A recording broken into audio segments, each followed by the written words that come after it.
নমস্কার শ্রোতা বন্ধুরা, আশা করি সকলেই ভালো আছেন। আজকের গল্প হরিনারায়ণ চট্টোপাধ্যায়ের ভৌতিক। ভূত আছে কি নেই এই তর্ক বহুদিনের। ভগবানের অস্তিত্ব নিয়েও এ ধরনের তর্ক আদিম যুগ থেকে চলে আসছে। দুটো তর্কেরই আজও নিষ্পত্তি হয়নি। বিজ্ঞানের যুগে তোমরা হয়তো এসব মানতে চাইবে না। অনুবীক্ষণ আর দুর্বীক্ষণ যন্ত্র দিয়ে যা দেখা যায় না তার অস্তিত্ব নেই, এই তোমাদের মত। ভূতের কথা তোমাদের মতন এতদিন আমিও বিশ্বাস করতাম না। অনেক জায়গায় ভূত দেখার আমন্ত্রণ পেয়েছি, পুরো বাড়িতে রাত কাটিয়েছি, ঘোর অমাবস্যা শ্মশানে ঘোরাফেরা করেছি। কিছু চামচিকে আর শেয়াল ছাড়া আর কিছু নজরে পড়েনি। ভূত সম্বন্ধে আমিও ঘোরতর অবিশ্বাসী হয়ে উঠছিলাম। এমন সময় ব্যাপারটা ঘটল। ঠিক আমাদের পাশের বাড়িতে থাকে সমর রায়। ছেলেটি দেখতে যেমন সুন্দর, লেখাপড়াতেও তেমনই উৎসাহী। বিএ পরীক্ষা দেবার আগে মাঝে মাঝে আমার কাছে পড়তে আসতো। সেই সময় তার বিদ্যা বুদ্ধি পরখ করার সুযোগ আমার হয়েছিল। তাছাড়া একেবারে পাশের বাড়িতে থাকতো, খুব ছোটবেলা থেকেই তাকে দেখেছি। ইদানিং অনেক দিন সমরের সঙ্গে দেখা হয়নি। শুনেছিলাম পরীক্ষার পর সে বাইরে কোথাও বেড়াতে গেছে। এক সন্ধ্যায় ঘরে বসে একটা বই পড়ছি। বাইরে ঝড়ের আভাস, জানলা দরজার পর্দাগুলো দমকা বাতাসে উঠছে। দু এক ফোঁটা বৃষ্টিও যেন গায়ে এসে পড়ল। কিন্তু বইটা এত ভালো লাগছিল যে উঠে গিয়ে জানলাগুলো বন্ধ করতেও ইচ্ছে করছিল না। হঠাৎ সশব্দে দরজা খুলে গেল। ভাবলাম ঝড়। চোখ ফিরিয়েই কিন্তু অবাক হলাম। সমর এসে দাঁড়িয়েছে। উস্কো খুস্কো চুল, পাংশু মুখ। কি সমর, কবে ফিরলে? বইটা মুড়ে প্রশ্ন করলাম। সমর কৌচে আমার পাশে বসে বলল, এই একটু আগে জামা কাপড় ছেড়েই আপনার কাছে চলে আসছে। কি ব্যাপার? মনে হলো সমরের বোধ হয় জরুরি কোনো কথা বলবার আছে। আপনার সময় হবে এখন? আপনার সঙ্গে একটা কথা আছে। হাসলাম। অফুরন্ত সময়, বলো। আপনি ভূত বিশ্বাস করেন মাস্টারমশাই?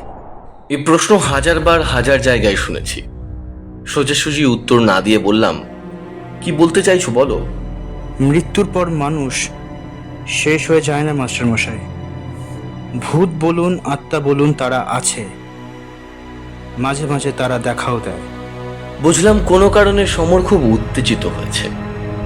সমরের পিঠে হাত রেখে বললাম, মাথা ঠান্ডা করে কি হয়েছে বলো তো। সমর কোঁচার খুঁট দিয়ে মুখ আর কপাল মুছে নিল, তারপর একটু দম নিয়ে বলতে আরম্ভ করলো। লখনৌতে আমার এক পিসি আছেন, আপনি জানেন বোধহয়।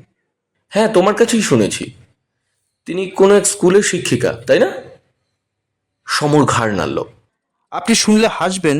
জীবনে এ আমার প্রথম রেলযাত্রা। কাজে উৎসাহের অন্ত ছিল না। প্রত্যেক স্টেশনে ট্রেন থামতেই আমি নেমে প্ল্যাটফর্মে পায়চারি করতে আরম্ভ করি। গার্ডের হুইসেলের সঙ্গে সঙ্গে ছুটি এসে কামরায় উঠি। কিন্তু এক স্টেশনে বিপদ ঘটল। কি, ট্রেন ছেড়ে দিল তো? সমর আমার প্রশ্নের কোনো উত্তর না দিয়ে বলতে লাগলো, এক স্টেশনে নেবে এদিক ওদিক বেড়াচ্ছি। হঠাৎ দেখলাম একটা ওই বছর 8-9-এর মেয়ে, বেশ ফুটফুটে চেহারা, কোঁকড়ানো চুল, পরনে নীলচে রঙের একটা ফ্রক, আমাকে হাত নেড়ে ডাকছে। প্রথমে ভাবলাম আমারই ভুল হয়েছে, মেয়েটি বোধহয় অন্য কাউকে ডাকছে। এদিক ওদিক চেয়ে দেখলাম না, আর কেউ তো ধারে কাছে নেই। মেয়েটিকে বাঙালি বলেই মনে হলো। প্ল্যাটফর্মের ওপর বেশিরভাগই অন্য জাতের জটলা। ভাবলাম বিদেশের মাটিতে নিশ্চয়ই কোনো বিপদে পড়েছে, আমাকে স্বজাতি দেখে সাহায্য চাইছে। মেয়েটির দিকে এগিয়ে গেলাম। মেয়েটি দাঁড়িয়েছিল। আমি এগোতে সে চলতে শুরু করলো স্টেশনের বিশ্রাম কক্ষের দিকে। বুঝতে পারলাম সম্ভবত ওই বিশ্রাম কক্ষে তার কোনো আত্মীয় বা আত্মীয়া বিপদে পড়েছে, কিংবা হঠাৎ অসুস্থ হয়েছে। কিন্তু না, বিশ্রাম কক্ষের সামনে একটু দাঁড়িয়ে মেয়েটি ঘাড় ফিরিয়ে আমাকে দেখে আবার হাত মেরে ডেকেই আরো এগিয়ে গেল। এধারে একটা বকুল গাছ, অজস্র বকুল ঝরে পড়েছে পথের ওপর। পাশে রেল স্টেশনের সীমানার রেলিং। মেয়েটি তার কাছে গিয়ে দাঁড়ালো। আমি জোরে জোরে হেঁটে মেয়েটির কাছে গিয়ে দাঁড়ালাম এবং ঠিক সময় আমি আর উৎকণ্ঠা দমন করতে পারলাম না। জিজ্ঞাসা করলাম, কি হলো? হুইসেল দিয়ে ট্রেন ছেড়ে দিল। এদিকে চেয়ে দেখি মেয়েটি উধাও, এক নিমিষে যেন মুছে গেল। আমি ট্রেনের দিকে ছুটলাম, কিন্তু ধরতে পারলাম না। দুরন্ত গতিতে ট্রেন যেন আমার চেষ্টাকে উপহাস করতে করতে বেরিয়ে গেল। এতক্ষণ পরে আমি হাসলাম। ওই তোমার ভৌতিক গল্প, তাই তো? মেয়েটি তোমায় বোকা বানিয়ে সরে পড়েছে। বয়স কম হলে হবে কি, মেয়েটি ভারী ওস্তাদ মনে হচ্ছে। সমর আমার হাসিতে যোগ দিল না, গম্ভীর গলায় বলল, আমার কাহিনী এখনো শেষ হয়নি মাস্টার মশাই। আমি একটু অপ্রস্তুত হলাম। বললাম, বেশ, বলে যাও। আমি স্টেশন মাস্টারের সঙ্গে দেখা করে ট্রেন ফেল করার কথা বললাম। তিনি পরের স্টেশনে ফোন করে দিলেন যাতে তারা আমার বিছানা আর সুটকেসটা নামিয়ে রাখতে পারে। এর পরের ট্রেন রাত 9:30। হাতে অঢেল সময়। সমস্ত বিশ্রাম কক্ষগুলো তন্ন তন্ন করে খুঁজলাম। কয়েকজন দেহাতি যাত্রী বসে আছে। মেয়েটি কোথাও নেই। স্টেশনের বাইরে কয়েকটা টাঙ্গাওয়ালাকে মেয়েটির কথা জিজ্ঞাসা করলাম। তারা কেউই কিছু বলতে পারল না। আশ্চর্য লাগলো, চোখের সামনে থেকে মেয়েটি কি করে নিশ্চিহ্ন হয়ে গেল? এই প্রচণ্ড দিনের আলোয় কোথায় সে সরে যেতে পারে? আশ্চর্য হবার আমার আরও বাকি ছিল। রাত 7টা নাগাদ সারা স্টেশনে হইচই, সবাই খুব ব্যস্ত।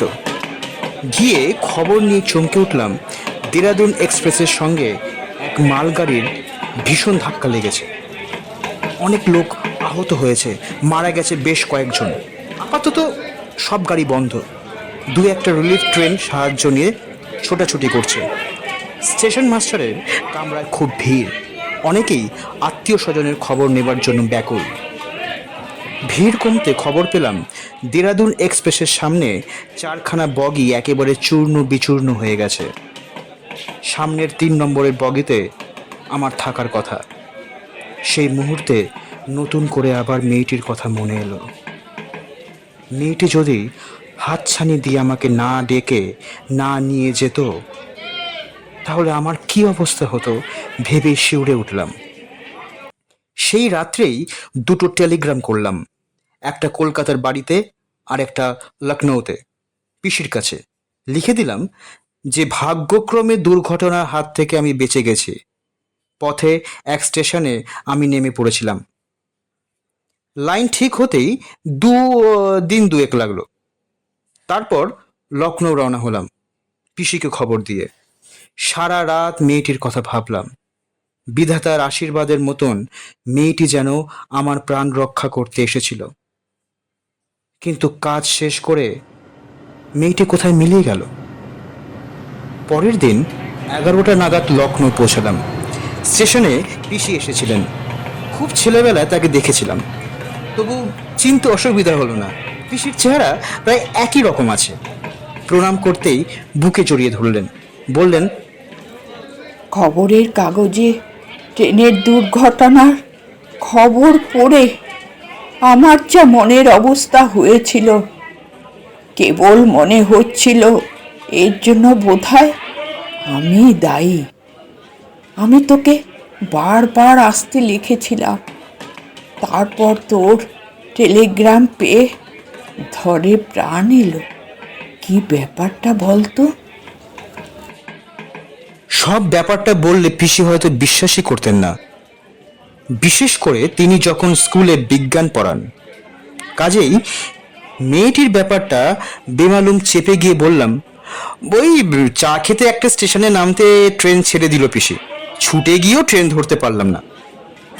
পিসি স্বস্তির নিঃশ্বাস ফেলে বললেন, ভগবান তোকে বাঁচিয়েছেন। জন্ম জন্ম যেন তোর চা খাওয়ার নেশাটা থাকে। দুজনে টাঙায় উঠলাম। প্রায় আধ ঘন্টার ওপর চলার পর একটা বাড়ির সামনে টাঙা থামলো পিসির নির্দেশে। পিসি নেমে চিৎকার করলেন, ওরে সুন্দর সুন্দর। একটি ছোকরা নেমে এলো। আমার সুটকেস আর বিছানা নিয়ে আবার ওপরে উঠে গেল। পিসির পিছন পিছন আমি ওপরে উঠলাম। মাঝারি সাইজের একটা ঘরের দিকে আঙুল দেখিয়ে পিসি বললেন, ওই ঘরটা তোর, যা জামা কাপড়টা ছেড়ে নে, আমি জল খাওয়ার বন্দোবস্ত করি। শরীর খুবই ক্লান্ত ছিল। ঘরের মধ্যে ঢুকে একটা চেয়ারের ওপর নিজেকে ছেড়ে দিলাম। এক কোণে একটা টেবিল, তার ওপর বাতিদান, একটা আলনা, ছোট একটা খাট, দেয়ালে গোটা তিনেক ছবি। সামনে ছবিটার দিকে চাইতেই সমস্ত শরীর বিদ্যুৎ পৃষ্ঠের মতো কেঁপে উঠল। উঠে দাঁড়িয়ে পড়লাম। মনে হলো ভয়ের কালো একটা ছায়া আমাকে আবৃত করার চেষ্টা করছে। তাড়াতাড়ি বাইরে এসে ডাকলাম, পিসি, পিসি। পিসি বোধহয় নিচের রান্নাঘরে ছিলেন। কোনো সাড়া পেলাম না, কিন্তু পিসিকে আমার একান্ত প্রয়োজন। আমি তাড়াতাড়ি সিঁড়ির মাঝ বরাবর নেমে আবার ডাকলাম, পিসি, ও পিসি। এতক্ষণে আমার ডাক পিসির কানে পৌঁছালো। হন্তদন্ত হয়ে পিসি সিঁড়ির কাছে এসে বললেন, কি হয়েছে? একটু এ ঘরে এসো তো। কি হলো রে তোর? শরীরটা খারাপ হয়নি তো? এত ঘামছিস কেন? জামার আস্তিন দিয়ে কপালের ঘামের বিন্দু মুছে ফেলে বললাম, না, শরীর আমার ঠিক আছে, কিন্তু এ ছবিটা কার? এই যে। হাত দিয়ে সামনের ফটোটা দেখালাম। পিসি বললেন, ওটা টুনুর ফটো, আমার মেয়ে টুনু। মেয়ে? হ্যাঁ, তাকে তুই দেখিসনি? তোর জন্মাবার 12 বছর আগে টুনু মারা গেছে ম্যালেরিয়ায়। বোধহয় বছর 8 বয়স হয়েছিল। শেষ দিকে পিসির কণ্ঠস্বর একটু গাঢ় হয়ে এলো। পিসি বললেন, কি বলবি বল? তুমি কি বিশ্বাস করবে পিসি? বিশ্বাস করবার কথা নয়। কথাটা বল, তবে তো বুঝবো বিশ্বাস করার কথা কিনা। পিসি আমার ভাবভঙ্গি দেখে রীতিমতো বিস্মিত হলেন। টুনুদির সঙ্গে আমার দেখা হয়েছে পিসি। আমার কথা শেষ হবার আগেই পিসি ধপাস করে চেয়ারে বসে পড়লেন। ভাবলেন নির্ঘাত ছেলেটার মাথা খারাপ হয়েছে। একটু একটু করে সব বললাম। যখন শেষ করলাম, পিসির চোখ দিয়ে টস টস করে জল পড়ছে। পিসি বিজ্ঞান পড়ান, কিন্তু একটি কথার প্রতিবাদ করলেন না, কিন্তু অবিশ্বাস করলেন না। শুধু বললেন, টুনুই তোর প্রাণ বাঁচিয়ে দিয়েছে। এবার সমর আমার দিকে ঘুরে বসলো এবং বলল, বলুন মাস্টারমশাই, কি করে এটা সম্ভব? মারা যাবার পরও কি আত্মার স্নেহ, দয়া, মায়ার আকর্ষণ থাকে? নিজের আত্মীয়দের বাঁচাবার জন্য তারা কি মানুষের দেহ ধরে আবার ফিরে আসতে পারে পৃথিবীতে? বাইরে ঝড়ের সঙ্গে প্রবল বৃষ্টি শুরু হয়েছে। আম গাছের একটা ডাল জানলার পাল্লায় মাথা ঠুকছে অনবরত। জলের ঝাপটায় ঘরের অনেকখানি ভিজে গিয়েছে। সেই দিকে চেয়ে চুপ করে বসে রইলাম। কি উত্তর দেব সমরের প্রশ্নের? চিরদিনের জন্য হারিয়ে যাওয়া মানুষ নিজের লোককে বিপদ থেকে রক্ষা করবার জন্য আবার পৃথিবীতে ফিরে আসে, তাও কি সম্ভব? এতক্ষণ আপনারা শুনছিলেন হরিনারায়ণ চট্টোপাধ্যায়ের ভৌতিক। এরকম আরো ভালো গল্প শুনতে আমাদের চ্যানেলটি সাবস্ক্রাইব করুন। The Bong ultimate horror story.